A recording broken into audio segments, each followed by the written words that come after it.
বন্ধুরা সবাই কেমন আছেন? আশা করছি সবাই খুব ভালোই আছে। দিনের সকালে গরম গরম রুটির সাথে এই রকম চটপটা আলুর দম থাকলে কিন্তু আর কিছুই লাগে না। আজকে বানাবো একদম সহজ পদ্ধতিতে আলুর দম। প্রথমে আলুর খোসা ছাড়িয়ে নিন। এবার তেলে আলু দিয়ে সামান্য লবণ আর হলুদ দিয়ে আলুগুলোকে লাল লাল করে ভেজে তুলে রাখুন।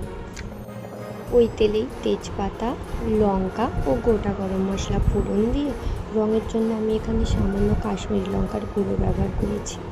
এরপর দিয়ে দেবো পেঁয়াজ, টমেটো, আদা ও জিরে এখানে আমি একসাথে বেটে নিয়েছি। এরপর কাজু ও ধনে গুঁড়ো মশলা দিয়ে ভালো করে কষিয়ে নিই। এরপর স্বাদ মতো লবণ, হলুদ ও ঝালের জন্য এখানে নর্মাল লঙ্কার গুঁড়ো ইউজ করেছি। দিয়ে আরও কিছুক্ষণ ভালো করে কষিয়ে নেওয়ার পর মশলা থেকে যখন তেল ছেড়ে দেবে আলুগুলোকে দিয়ে দিন। সামান্য জল দিয়ে ফুটিয়ে উপর থেকে ধনেপাতা দিয়ে দিলেই রেডি। গরম লুচি বা পরোটার সাথে পরিবেশন করুন আলুর দমের রেসিপি।